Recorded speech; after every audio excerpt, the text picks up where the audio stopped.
नमस्कार। आज की क्लास में आप सभी का स्वागत है। आज की क्लास में हम साझेदारी के जो अध्याय हैं, जैसे साझेदारी का सामान्य परिचय, नए साझेदार का प्रवेश, साझेदार के अवकाश ग्रहण या मृत्यु पर जो लेखांकन से संबंधित जो छोटे प्रश्न है, जो परीक्षा की दृष्टि से महत्वपूर्ण है और परीक्षा में आने की जिनकी पूरी संभावना है, उनके जो कुछ बचे हुए सवाल है वो आज की क्लास में करेंगे।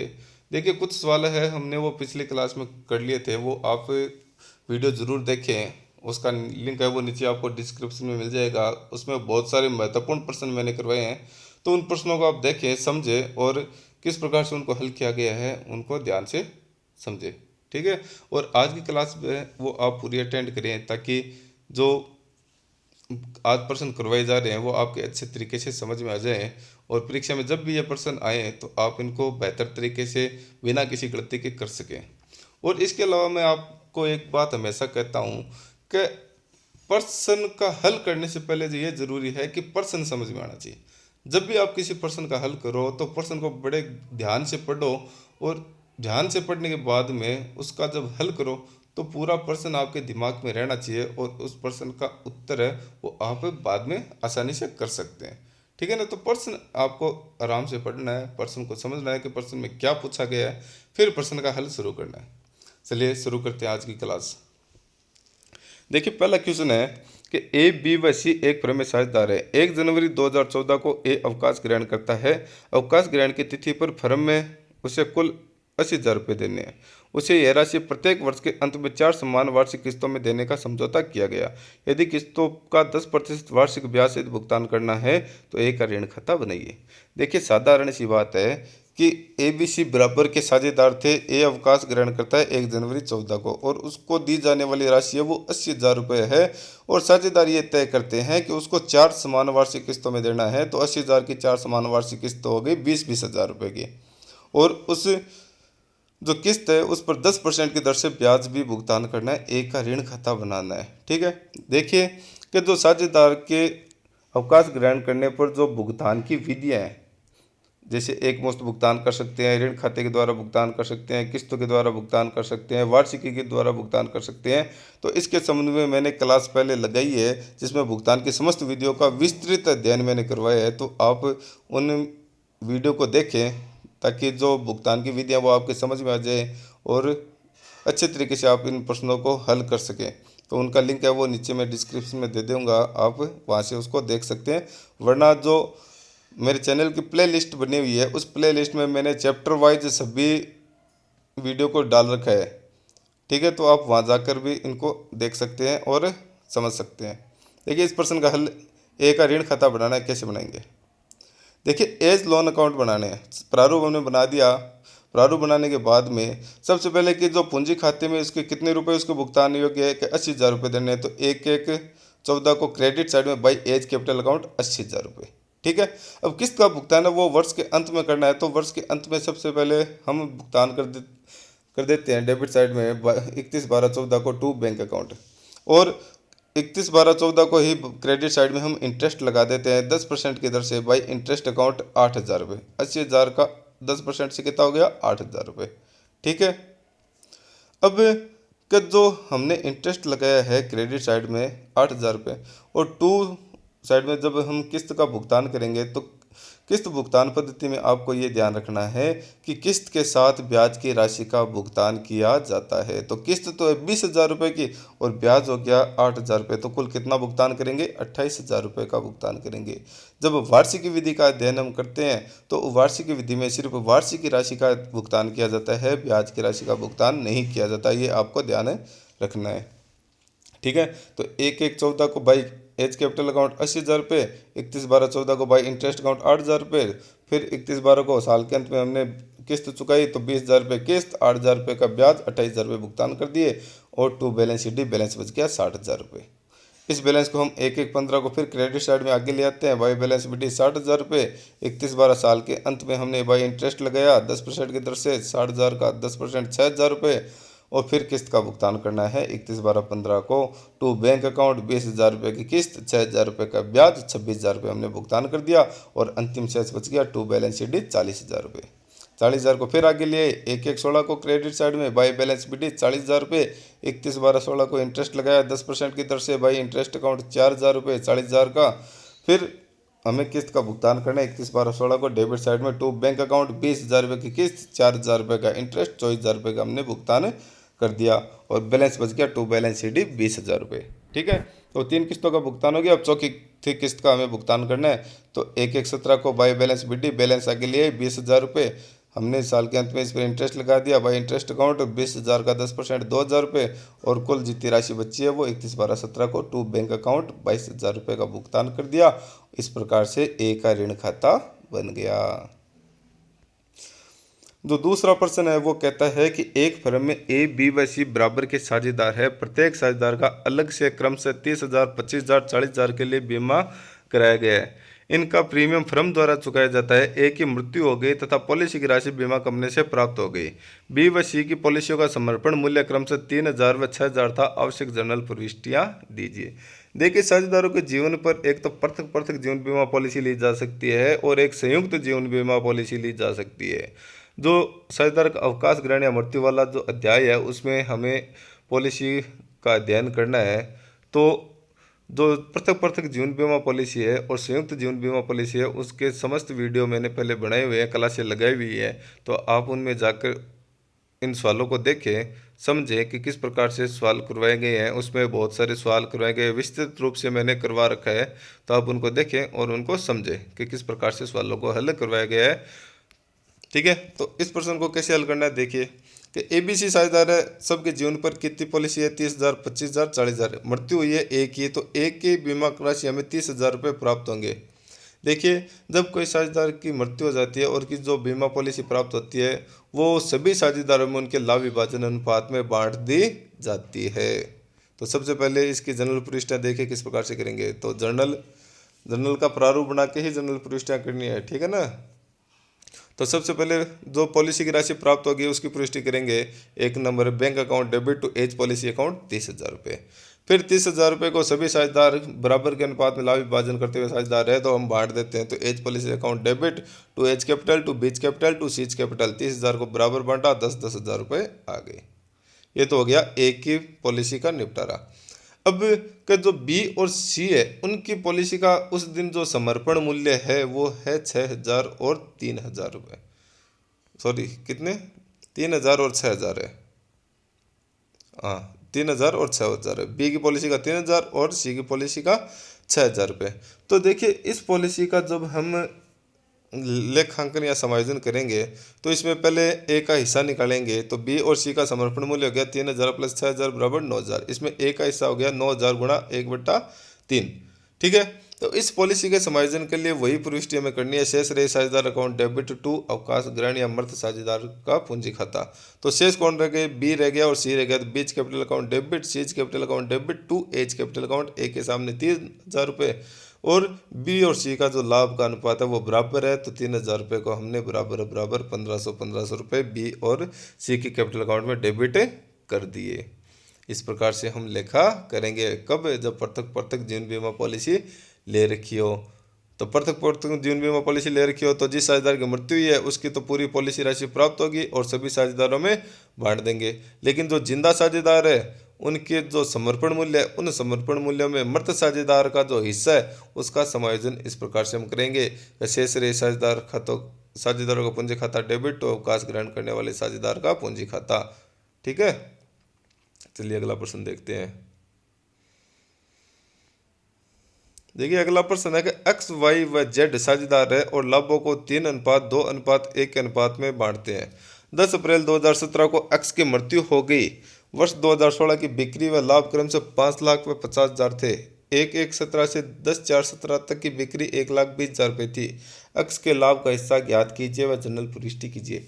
देखिए कि जब किसी साझेदार की लेखा वर्ष के मध्य में मृत्यु हो जाती है या साझेदार लेखा वर्ष के मध्य में अवकाश ग्रहण करता है तो किस प्रकार से हम लाभों का समायोजन करते हैं, किस प्रकार से हम लेखांकन कार्य करते हैं। तो इसके लिए मैंने अलग से वीडियो बना रखी है, अलग से क्लासें लगाई है, तो वो आप ज़रूर देखें। उसमें मैंने विस्तृत रूप से क्लासें लगाकर सवालों को समझाया हुआ है।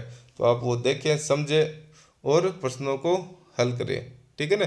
तो इस प्रश्न में देखिए हमें पूछा गया एक्स का लाभ में हिस्सा ज्ञात कीजिए व जनरल प्रविष्टि कीजिए। देखिए, लाभ में हिस्सा ज्ञात करने की दो विधियां, एक तो समय के आधार पर और एक होती है विक्रय के आधार पर। ये जो प्रश्न है वो लाभों में विक्रय के आधार पर हमें हिस्सा ज्ञात करने की विधि है। ठीक है, तो देखिए इसका प्रश्न का हल किस प्रकार से होगा। देखिए, वर्ष 2016 का लाभ व बिक्री से प्रतिशत कितना है, तो लाभ 50,000, बिक्री है 5 लाख, गुणा 100, तो 10%, यानी लाभ है वो बिक्री का 10% है। ठीक है, क्लियर है। अब 1 जनवरी से लेकर 10 अप्रैल, यानी 10 अप्रैल को एक्स की मृत्यु हुई थी, उस तारीख तक की जो बिक्री है उसमें लाभ का हिस्सा निकालते हैं, तो 1,20,000 गुणा 10/100 बराबर 12,000 रुपये। यानी 1 जनवरी से लेकर 10 अप्रैल तक का जो लाभ हुआ वो 12,000 रुपये हुआ। ये 12,000 लाभ तो एक्स वाई जेड तीनों का है, लेकिन हमें तो एक्स का लाभ निकालना है, तो हम लिखेंगे लाभों में एक्स का हिस्सा 12,000 गुणा 3/6। तो एक्स का जो हिस्सा है 3/6 है, तो 12,000 गुणा 3/6, राशि आ गई 6,000 रुपये। ठीक है। अब इसके लिए जो प्रविष्टि बनती है वो बनती है profit and loss suspense account debit to अवकाश ग्रहण या मृत साझेदार का पूंजी खाता। तो यहाँ पर मृत्यु एक्स की हुई है, तो जनरल प्रविष्टि बनेगी profit and loss suspense account debit to X capital account 6,000 रुपये। ठीक है, और नरेशन क्या हो गया, एक्स शेयर ऑफ प्रॉफिट, यानी जो एक्स का है वो लाभों में हिस्सा है वो 6,000 रुपये। ठीक है, अगला प्रश्न देखते हैं। अगला प्रश्न है कि एक्स व वाई की समायोजित पूंजी क्रमशः 40,000, 30,000 व 40,000 व 30,000 तथा सामान्य संचय 20,000 का शेष है। ठीक है, जेड को लाभों में 1/3 हिस्से के लिए प्रवेश करता है और पूंजी 50,000 लेकर आता है, ख्याति की गणना कीजिए। देखिए, ये जो प्रश्न है वो गुप्त या छिपी हुई ख्याति विधि का प्रश्न है। जो साझेदार के प्रवेश वाला चैप्टर है उसमें ख्याति के मूल्यांकन की जितनी भी विधि है और ख्याति के लेखांकन के जितने भी प्रश्न है, और नए साझेदार के प्रवेश पर हम त्याग अनुपात व नया लाभ विभाजन अनुपात कैसे निकालते हैं, इन सभी की वीडियो मैंने पहले बना रखी है, पहले क्लास लगाई है, तो वो आप अटेंड करें। उसमें सभी प्रश्नों को मैंने करवा रखा है, तो वहाँ पर आप अच्छे तरीके से इनको समझ सकते हैं। सभी प्रकार के जो आपके डाउट है वो क्लियर कर सकते हैं, तो वो आप ज़रूर देखें। अब इस प्रश्न का हल कैसे करना है वो देखिए। चलिए, ये जो प्रश्न है वो गुप्त या छिपी ख्याति विधि का प्रश्न है। तो सूत्र हो गया ख्याति बराबर कुल पूंजी माइनस पुराने साझेदारों की समायोजित पूंजी माइनस नए साझेदार की पूंजी। देखिए कि जो नया साझेदार आया है वो 1/3 हिस्से के लिए 50,000 रुपये लेके आया है, तो कुल पूंजी हो गई 5×15, 1,50,000 रुपये। ठीक है। अब जो पुराने साझेदार है उनकी पूंजी है 40,000 और 30,000 रुपये, और एक्स और वाई है वो बराबर के साझेदार है, और सामान्य संचय वो 20,000 रुपये है। तो सामान्य संचय है वो दोनों में हम बांट देते हैं, तो एक्स का 10,000 और वाई का 10,000। अब इनकी पूंजी होगी समायोजित 50,000 रुपये और 40,000 रुपये। ठीक है, तो इनकी समायोजित पूंजी हम घटा देते हैं, 50,000 रुपये, 40,000, और नए साझेदार की पूंजी 50,000 रुपये। ठीक है, इन सब की जोड़ हमने लगाई, तो 1,50,000 माइनस 1,40,000 बराबर 10,000 रुपये ख्याति का मूल्य हमने निकाल लिया। तो जो ख्याति से मूल्यांकन की जितनी भी विधियाँ हैं वो आप देखें, वीडियो मैंने बनाया हुआ है, तो वो आप अटेंड करें, उसमें सभी विधियाँ समझाई हुई है। ठीक है ना। चलिए अगला प्रश्न करते हैं। अगला प्रश्न है कि एक्स व वाई एक फर्म में 2:1 अनुपात में लाभों को बांटते हुए साझेदार है। वे जेड को लाभों का 1/6 हिस्सा देकर प्रवेश देते हैं। जेड 40,000 पूंजी व 15,000 रुपये ख्याति के लिए नगद लेकर आता है। एक्स व वाई ख्याति की राशि निकाल लेते हैं। जेड के प्रवेश की तिथि को पुस्तकों में ख्याति खाता 30,000 रुपये प्रकट होता है। आवश्यक जनरल प्रविष्टियाँ दीजिए। देखिए, मैं एक चीज़ आपको बता देता हूँ कि जब कोई नया साझेदार प्रवेश करता है तो वो लाभों में हिस्सा प्राप्त करने के लिए ख्याति लेके आता है तथा संपत्तियों में हिस्सा प्राप्त करने के लिए पूंजी लेके आता है। ठीक बात है। अब नए साझेदार के द्वारा लाई गई जो ख्याति की राशि है वो पुराने साझेदार अपने त्याग के अनुपात में बांटते हैं। नए साझेदार के द्वारा लाई गई ख्याति को पुराने साझेदार अपने त्याग के अनुपात में बांटते हैं। लेकिन इन सबसे पहले जो पुस्तकों में ख्याति खाता खुला हुआ है उसको अपलिखित करने की प्रविष्टि हम करते हैं। इसके सवाल भी मैंने पहले करवा रखे हैं, तो वो आप वीडियो देख लें। प्लेलिस्ट में जाके जो नए साझेदार के प्रवेश वाला अध्याय है उसमें आपको मिल जाएंगे, आप वहाँ से देख सकते हैं। उसका लिंक भी नीचे मैं डाल दूंगा, आप वहाँ से देख सकते हैं। देखिए जनरल प्रविष्टि किस प्रकार से होगी। तो प्रवेश के समय ख्याति कितनी है, ख्याति खाता 31 को लावा 30,000 रुपये से, नए साझेदार पूंजी 40,000 और ख्याति 15,000 रुपये लेकर आता है। ठीक है, देखिए जर्नल बनाई हमने कि जो 30,000 रुपये है उसको अप्लिकेट करने के प्रविष्टि हम सबसे पहले करेंगे। तो X capital account debit, Y capital account debit to goodwill account. तो 30,000 रुपये को जब 2:1 में बांटे तो एक्स का 20,000 और वाई का 10,000 रुपये। देखिए आपको जो प्रश्न है वो जर्नल का प्रारूप बना के ही करना है तथा सभी प्रविष्टियों के नरेशन लिखने हैं। मैंने नरेशन नहीं लिखा है लेकिन आपको जरूर लिखना है। ठीक है, अब जो नया साझेदार है वो 40,000 पूंजी के, वो 15,000 रुपये गुडविल के लेके आए। तो दूसरी प्रविष्टियों की cash account debit to Z capital account to goodwill account. Capital के 40,000 रुपये, गुडविल के 15,000 रुपये, कुल नगद कितने लेके आए? 55,000 रुपये। ठीक है, अब जो नया साझेदार गुडविल लेके आया है उसको पुराने साझेदार अपने त्याग के अनुपात में बांट लेंगे। किस अनुपात में बांट लेंगे? त्याग के अनुपात में। तो इसके लिए जो प्रविष्टि होगी वो होगी goodwill account debit to X capital account to Y's capital account. ठीक है, तो जब किसी नए साझेदार के प्रवेश के समय पुराने साझेदारों के त्याग के बारे में कुछ भी नहीं कहा गया हो कि पुराने साझेदार इस अनुपात में त्याग करेंगे, बराबर त्याग करेंगे, ए त्याग करेगा, बी त्याग करेगा, कुछ भी नहीं कहा गया है, तो पुराने साझेदारों का जो लाभ हानि अनुपात है वही उनका त्याग का अनुपात होगा। और यहाँ पर एक्स और वाई का लाभ का अनुपात है वो 2:1 है, तो वही उनका त्याग का अनुपात होगा। तो 15,000 को जब 2:1 में बांटते हैं तो एक्स के 10,000 और वाई के 5,000 रुपये। और प्रश्न में लिखा गया है कि एक्स और वाई वो अपनी ख्याति की राशि निकाल लेते हैं। तो अगली प्रविष्टि होती है X capital account debit, Y capital account debit to cash account. तो एक्स की ख्याति की राशि 10,000, वाई की ख्याति की राशि 5,000, टू कैश अकाउंट 15,000 रुपये। इस प्रकार से जब साझेदार प्रवेश करते हैं तो हम ख्याति का लेखांकन पुस्तकों में करते हैं। अगला प्रश्न जो लास्ट वाला है वो देख लेते हैं। 2 प्रश्न और बाकी अभी। एक फर्म की पूंजी 1,80,000 है व औसत लाभ 24,000 रुपये। सामान्य प्रत्याय दर 12% मानते हुए पूंजीकरण विधि से ख्याति का मूल्य ज्ञात कीजिए। देखिए पूंजीकरण विधि से जब ख्याति का मूल्य ज्ञात करते हैं तो सूत्र होता है ख्याति बराबर अधिलाभ बट्टा सामान्य प्रत्याय की दर गुणा 100। और अधिलाभ निकालने के लिए हमारे पास सूत्र होता है औसत लाभ माइनस सामान्य लाभ। औसत लाभ कितना है? 24,000 रुपये। ठीक है, इसको हल करते हैं। देखिए ख्याति का सूत्र होता है अधिलाभ बट्टा सामान्य प्रत्याय की दर गुणा 100 और अधिलाभ का सूत्र होता है औसत लाभ माइनस सामान्य लाभ। तो औसत लाभ परसेंट में कितना दिया गया है? 24,000 रुपये दिया गया है। सामान्य लाभ निकालना है तो सामान्य लाभ का सूत्र आपको याद रखना होगा। सामान्य लाभ का सूत्र होता है विनियोजित पूंजी गुणा सामान्य प्रत्याय की दर। विनियोजित पूंजी 1,80,000 रुपये, प्रत्याय की दर 12% सवाल में दी हुई है, तो हल करने पर आ गया 21,600 रुपये। तो औसत लाभ माइनस सामान्य लाभ 21,600, तो अधिलाभ बच गया 2,400 रुपये। तो सूत्र के हिसाब से संख्या रखेंगे 2,400 बट्टा 12 गुणा 100 बराबर हल करने पर 20,000 रुपये ख्याति का मूल्य आ गया। तो ये सारे प्रश्न है वो परीक्षा की दृष्टि से महत्वपूर्ण है। इन प्रश्नों का आप दोबारा अभ्यास करें। जो प्रश्न मैंने करवा रखे हैं इनका आप स्क्रीनशॉट ले सकते हैं या इनको नोटबुक में नोट करके आप दोबारा इन सभी प्रश्नों को हल करें। जो अंतिम प्रश्न है वो है ए व बी एक फर्म में 3:2 के अनुपात में लाभ विभाजन करते हुए साझेदार है। सी लाभों में 1/5 हिस्से के लिए प्रवेश करता है। सी को ए व बी से बराबर भाग प्राप्त होता है। नया लाभ विभाजन अनुपात व त्याग अनुपात ज्ञात कीजिए। देखिए ए और बी पहले 3:2 के अनुपात में लाभ विभाजन करते हुए साझेदार है। सी को 1/5 हिस्से के लिए प्रवेश देते हैं और सी अपना हिस्सा ए व बी से बराबर प्राप्त करता है। तो ए भी बराबर त्याग करेगा और बी भी उस ए के बराबर त्याग करेगा। तो देखिए इस प्रश्न को किस प्रकार से हल करते हैं।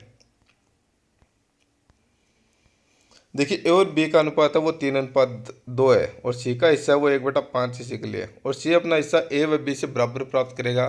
तो ए का त्याग होगा 1/5 गुणा 1/2 बराबर 1/10 और बी का त्याग भी 1/5 गुणा 1/2 बराबर 1/10। अब नए अनुपात का सूत्र होता है पुराना अनुपात माइनस त्याग का अनुपात है। तो ए का नया अनुपात निकालेंगे तो ए का पुराना अनुपात है 3/5 माइनस 1 ने त्याग किया 1/10, लघुत्तम लिया 10, हल करने पर आ गया 5/10। बी का नया अनुपात निकालेंगे तो बी का पुराना अनुपात है 2/5 माइनस बी ने त्याग किया 1/10, हल करने पर आ गया 3/10। और सी का नया अनुपात है तो सी 1/5 हिस्से के लिए प्रवेश करता है, लेकिन ए और बी में देखिए कि 5/10 और 3/10 है, दोनों के बट्टे में 10 है। तो 1/5 को बट्टे में 10 बदलने के लिए हमने गुणा 2/2 से गुणा कर दिया तो आ गया 2/10 और ए बी सी का नया अनुपात आ गया 5:3:2। तो जो नए साझेदार के प्रवेश पर अनुपात के प्रश्न है उसके लिए भी मैंने वीडियो बना रखे हैं, तो वो जाकर आप प्लेलिस्ट में जो नए साझेदार के प्रवेश वाला अध्याय है उसमें आप देख सकते हैं। नए साझेदार के प्रवेश पर नया लाभ विभाजन अनुपात, त्याग अनुपात कैसे निकालते हैं, ख्याति का मूल्यांकन किस प्रकार से करते हैं, ख्याति का लेखांकन किस प्रकार से करते हैं, सभी जो वीडियो है वो बनाए हुए हैं, तो आप उनको देखें और प्रश्नों को समझें। तो आशा करता हूँ कि ये आज की जो प्रश्न है वो आपके समझ में आए होंगे। ये वीडियो आप अपने साथियों के साथ भी शेयर करें ताकि उनको भी ज़्यादा से ज़्यादा फायदा हो सके और अच्छे अंक प्राप्त कर सकें। धन्यवाद।